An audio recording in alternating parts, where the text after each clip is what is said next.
Hi everyone, ಎಲ್ಲರಿಗೂ ನಮಸ್ಕಾರ. ಕರ್ನಾಟಕ ರುಚಿಗೆ ಸ್ವಾಗತ. ನಾನಿವತ್ತು ಗರಂ ಮಸಾಲ ಮಾಡೋದು ತೋರಿಸ್ತಾ ಇದ್ದೀನಿ. ಗರಂ ಮಸಾಲ ಮಾಡೋದಕ್ಕೆ ಇಷ್ಟೆಲ್ಲ ಇಂಗ್ರೀಡಿಯೆಂಟ್ ಬೇಕಾಗುತ್ತೆ. ನಾನಿಲ್ಲಿ 3 ಪಲಾವ್ ಎಲೆ ತೊಗೊಂಡಿದ್ದೀನಿ. ಬೇ ಲೀವ್ಸ್ ಇದು ನಾನು ಕಟ್ ಮಾಡಿ ತೊಗೊಂಡಿದ್ದೀನಿ. ನಾನಿಲ್ಲಿ ಸ್ವಲ್ಪ ಕ್ವಾಂಟಿಟಿಲಿ ಮಾಡೋದು ತೋರಿಸ್ತಾ ಇದ್ದೀನಿ. ಒಂದು 15 ಒಣಮೆಣಸಿನ್ಕಾಯಿ ತೊಗೊಂಡಿದ್ದೀನಿ. ಚಕ್ಕೆ ಒಂದು 20 ಗ್ರಾಮ್ನಷ್ಟು ತೊಗೊಂಡಿದ್ದೀನಿ. ಇದನ್ನು ಚಿಕ್ಕ ಚಿಕ್ಕದಾಗಿ ಪೀಸ್ ಮಾಡ್ಕೊಳ್ಳಿ, ಇಲ್ಲಾಂದರೆ ಮಿಕ್ಸಿಗೆ ಹಾಕಿದಾಗ ಕಷ್ಟ ಆಗುತ್ತೆ ಜಾರಲ್ಲಿ ಪುಡಿ ಮಾಡೋದಕ್ಕೆ. ಈ ಚಕ್ಕೆ ಎಷ್ಟು ತಗೊಳ್ತೀರಾ ಇದಕ್ಕೆ ಕಾಲು ಭಾಗದಷ್ಟು ನಾವು ಲವಂಗ ತಗೋಬೇಕಾಗುತ್ತೆ. ಮತ್ತು ಇದು ಕಲ್ಲು ಹೂವು ಅಂತ ಇದು ಸಿಗುತ್ತೆ ನಿಮಗೆ ಹೊರಗಡೆ ಶಾಪ್ನಲ್ಲಿ. ಇದು ತುಂಬ ಚೆನ್ನಾಗಿರುತ್ತೆ ಫ್ಲೇವರು. ಇದನ್ನು ಒಂದು ಸ್ವಲ್ಪ ತೊಗೊಂಡಿದ್ದೀನಿ, ಒಂದು ಸ್ಪೂನ್ನಷ್ಟು ತೊಗೊಂಡಿದ್ದೀನಿ. ಮೈಸ್ ಇದು ಜಾವಿತ್ರಿ ಅಂತಾರಲ್ಲ ಅದು. ಇದನ್ನು ಒಂದು ಅರ್ಧ ಸ್ಪೂನ್ನಷ್ಟು ತೊಗೊಂಡಿದ್ದೀನಿ. ಮತ್ತು ಒಣ ಶುಂಠಿ ತೊಗೊಂಡಿದ್ದೀನಿ, ಒಂದು ಇಂಚಷ್ಟು ತೊಗೊಂಡಿದ್ದೀನಿ. 2 ಟೇಬಲ್ ಸ್ಪೂನ್ನಷ್ಟು ಮೆಣಸು ತೊಗೊಂಡಿದ್ದೀನಿ. 2 ಟೇಬಲ್ ಸ್ಪೂನ್ನಷ್ಟು ಜೀರಿಗೆ ತೊಗೊಂಡಿದ್ದೀನಿ. ಮತ್ತು ಇದು ಶಾಹಿ ಜೀರಿಗೆ ಅಂತ. ಇದು ಜೀರಿಗೆ ಥರನೇ ಇರುತ್ತೆ, ಆದರೆ ಸ್ವಲ್ಪ ಫ್ಲ್ಯಾಟನ್ನಾಗಿರುತ್ತೆ. ಗರಂ ಮಸಾಲಾಗೆ ಇದು ಹಾಕಿದ್ರೆ ತುಂಬ ಚೆನ್ನಾಗಿರುತ್ತೆ ಈ ಫ್ಲೇವರು. ಮತ್ತು ಸೋಂಪು, ಈ ಜೀರಿಗೆಗೆ ಅರ್ಧದಷ್ಟು ಸೋಂಪು ತೊಗೊಂಡಿದ್ದೀನಿ.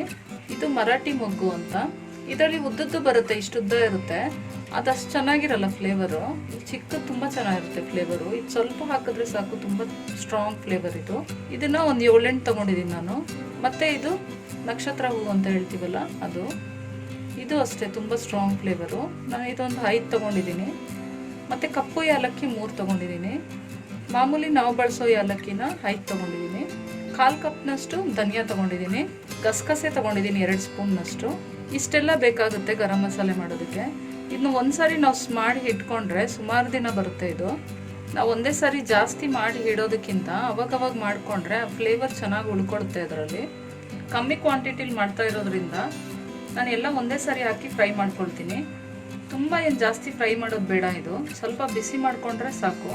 ಫಸ್ಟು ಚಕ್ಕೆ ಲವಂಗ ಹಾಕ್ತಾಯಿದ್ದೀನಿ. ಮತ್ತು ಮೈಸ್ ಹಾಕ್ಕೊಳ್ಳೋಣ. ಜಾವಿತ್ರಿ ಹಾಕ್ಕೊಂಡಿದ್ದೀನಿ. ಮತ್ತು ಮೆಣಸು ಹಾಕ್ಕೊಂಡಿದ್ದೀನಿ. ಮರಾಠಿ ಮೊಗ್ಗು ಹಾಕ್ಕೊಂಡಿದ್ದೀನಿ. ಇದು ನಕ್ಷತ್ರ ಹೂವು ಹಾಕ್ಕೊಂಡಿದ್ದೀನಿ. ಏಲಕ್ಕಿ ಹಾಕ್ಕೊಂಡಿದ್ದೀನಿ. ಪಲಾವ್ ಎಲೆ ಹಾಕ್ಕೊಂಡಿದ್ದೀನಿ. ಶುಂಠಿನೂ ಹಾಕ್ಕೊಳ್ತಿದ್ದೀನಿ. ಮೆಣಸಿನ್ಕಾಯಿನೂ ಹಾಕ್ಕೊಳ್ಳೋಣ. ಧನಿಯಾನು ಹಾಕ್ಕೊಳ್ಳೋಣ. ಜೀರಿಗೆನೂ ಹಾಕ್ಕೊಳ್ತಿದ್ದೀನಿ. ಶಾಹಿ ಜೀರಿಗೆನೂ ಹಾಕ್ಕೊಂಡಿದ್ದೀನಿ. ಸೋಂಪು ಹಾಕ್ಕೊಂಡ್ಬಿಡೋಣ. ನಾನಿಲ್ಲಿ ಕಲ್ಲು ಹೂವು ಈ ಗಸಗಸೆನ 2 ಮಾತ್ರ ಹಾಕಿಲ್ಲ. ಇದನ್ನ ಲಾಸ್ಟ್ಗೆ ಹಾಕ್ಕೊಳ್ತೀನಿ, ಯಾಕೆಂದರೆ ಇದು ಬೇಗ ಫ್ರೈ ಆಗಿಬಿಡುತ್ತೆ. ಇವಾಗ ಲೋ ಫ್ಲೇಮಲ್ಲಿ ಇದನ್ನು ಚೆನ್ನಾಗಿ ಅಂದರೆ ಒಂದು 5 ನಿಮಿಷ ಫ್ರೈ ಮಾಡ್ಕೊಳ್ಳೋಣ. ಚೆನ್ನಾಗಿ ಬಿಸಿ ಆದರೆ ಸಾಕು, ತುಂಬ ರೋಸ್ಟ್ ಆಗೋದೇನು ಬೇಡ ಇದು. ನಾನು ಇದಕ್ಕೆ ಜಾಕಾಯಿ ಒಂದು ಹಾಕಿಲ್ಲ. ನಿಮ್ಮ ಹತ್ರ ಇದ್ದರೆ ಜಾಕಾಯಿನ ಸೇರಿಸ್ಕೊಳ್ಳಿ, ಚೆನ್ನಾಗಿರುತ್ತೆ. ಈ ಕ್ವಾಂಟಿಟಿಗಾದರೆ ನೀವು 1 ಜಾಕಾಯಿ ಹಾಕ್ಕೊಂಡ್ರೆ ಸರಿ ಹೋಗುತ್ತೆ. ನೋಡಿ, ಎಲ್ಲ ಸ್ವಲ್ಪನೇ ಹಾಕಿ ಮಾಡ್ತಾ ಇರೋದು. ಇದೇನಿಲ್ಲ ಅಂದರೂ 100 ಗ್ರಾಮ್ ಪೌಡರ್ ಆಗುತ್ತೆ ಇದು. ನೋಡಿ, ಇವಾಗ ಇದು ಬಿಸಿಯಾಗಿದೆ. ಇವಾಗ ನಾನು ಗಸಗಸೆ ಕಲ್ಲು ಹಾಕ್ತಾಯಿದ್ದೀನಿ. ಕಲ್ಲು ನಿಮ್ಮ ಹತ್ರ ಸಿಕ್ಕಲಿಲ್ಲ ಅಂದರೆ ಇಲ್ಲ ಅಂದರೆ ಪರವಾಗಿಲ್ಲ, ಸ್ಕಿಪ್ ಮಾಡ್ಕೊಳ್ಳಿ. ಅದೆಲ್ಲ ಕಡೆನೂ ಸಿಕ್ಕಲ್ಲ ಕಲ್ಲು. ಒಂದೊಂದು ಕಡೆ ಸಿಗುತ್ತೆ, ಒಂದೊಂದು ಕಡೆ ಸಿಗಲ್ಲ. ಸಾಕು. ಇವಾಗ ಸ್ಟವ್ ಆಫ್ ಮಾಡಿದ್ದೀನಿ.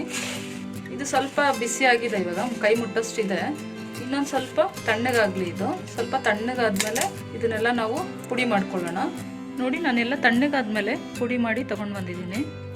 ನಾನೊಂದು ಏರ್ ಟೈಟ್ ಕಂಟೈನರಲ್ಲಿ ಹಾಕಿ ಇಟ್ಕೊಂಡಿದ್ದೀನಿ. ಇದೇ ಥರ ಸ್ವಲ್ಪನೇ ಯಾವಾಗ ಬೇಕು ಆವಾಗ ಫ್ರೆಶ್ಶಾಗಿ ಮಾಡಿಕೊಂಡ್ರೆ ಚೆನ್ನಾಗಿರುತ್ತೆ. ನಾನು ಎಲ್ಲ ಥರ ಪುಡಿ ಮಾಡೋದನ್ನು ಅಪ್ಲೋಡ್ ಮಾಡಿದ್ದೀನಿ ವೀಡಿಯೋಸ್ನ. ಚಿಲ್ಲಿ ಪೌಡರ್ ಇರ್ಬೋದು, ಧನಿಯಾ ಪುಡಿ, ರೋಸ್ಟೆಡ್ ಜೀರಾ powder, rasam powder, vangibath powder, bisibelebath powder, puliyogare powder, ಮತ್ತು ಪಲ್ಯಗಳ ಪುಡಿ, ಚಟ್ನಿ ಪುಡಿಗಳು, ಇವಾಗ ಗರಂ ಮಸಾಲ.